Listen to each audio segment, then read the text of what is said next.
She booked a hotel room with another man, but swears it was nothing serious. We just talked. I yelled at her, told her family, but she still says I'm overreacting.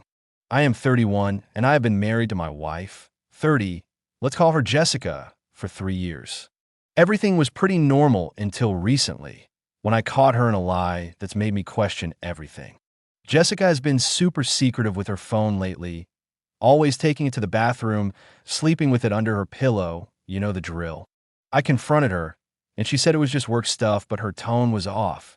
Then I found a hotel receipt in her purse. When I asked about it, she said it was for a work retreat. But later, I saw a text from a guy on her phone saying something like, "Can't wait for next time." When I asked about that, she got defensive, saying he was just a friend and nothing happened. She eventually admitted to meeting up with this guy, but said it was not serious. She actually used those words. She claimed they just talked, but come on, who books a hotel room just to chat? I lost it. I called her out for thinking I believed something so ridiculous.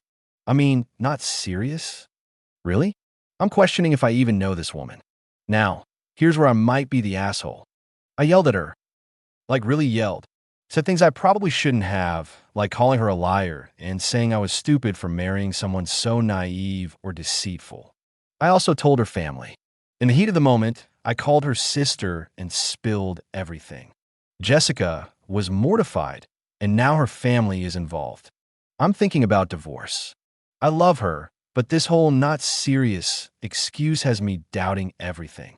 Jessica says I'm the asshole and overreacting. She insists it was just a conversation, nothing more, and that I'm blowing this out of proportion. So, Reddit, am I the asshole for yelling and saying harsh things in the heat of the moment, involving her family, and considering divorce over what she claims was not serious? Best comments. I have a friend that books conversations at hotel rooms for $300 an hour. Before my current marriage, when I was single, I had lots of differing, profitable conversations. They were really one-sided. Her mouth was full a lot of the time. They could have been playing Scrabble in that room.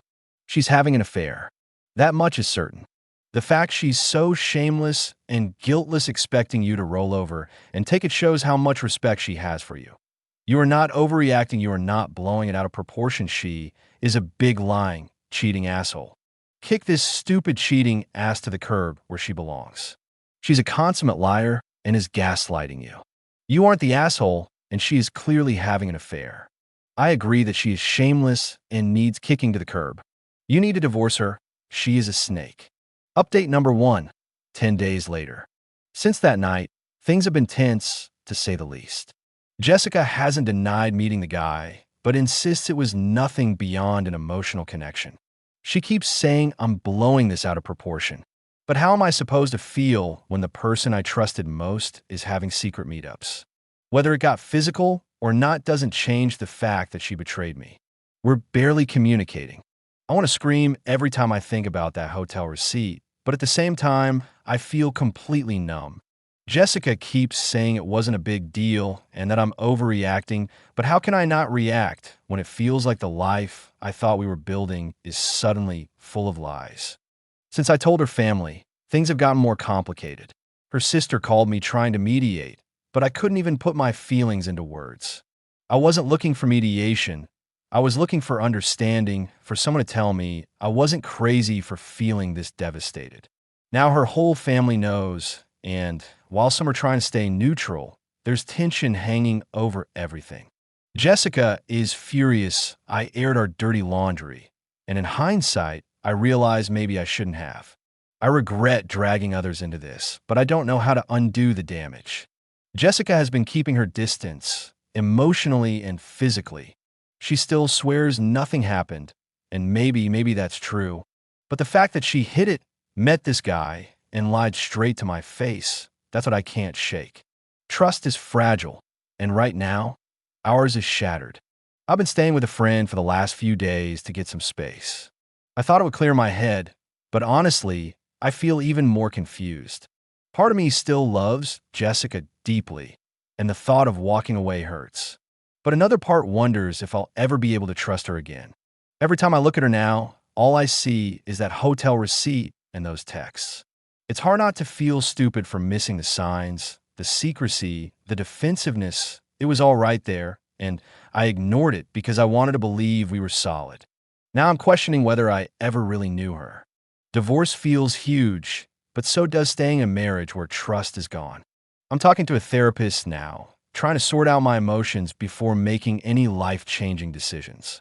I still love Jessica, and I never thought I'd be in this situation, but love isn't enough to fix something that's broken.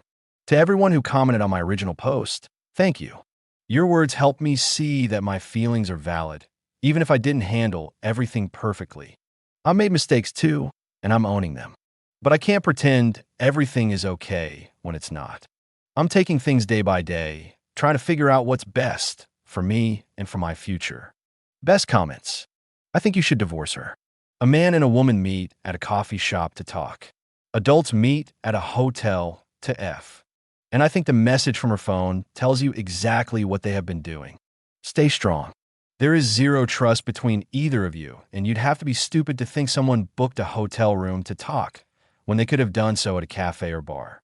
You need to trust your instincts here, as she won't admit to anything. If it looks like a fish and smells like a fish, it's likely a fish. Her behavior, the deleted messages, the hotel room, and her secrecy and defensiveness all point to a physical affair. When she told you they met but didn't do anything, she was just giving you half-truths. I know you're hurting, but you need to take steps to protect yourself. Start separating finances from joint accounts, freeze joint credit cards, etc. Even if you don't end up going through with a divorce, it's wise to prepare as if you are, just in case she decides to act vindicatively. Can trust be rebuilt over time? There's no set formula for this, and every situation is different. Some couples recover from infidelity, but it's incredibly challenging. The fact that she won't take any accountability or show remorse isn't encouraging, though. Focus on rebuilding your life. Opie, it's going to be tough, but you'll be okay in the long run. My ex-wife did something like this, but instead of a hotel, it was the apartment of the guy she was screwing.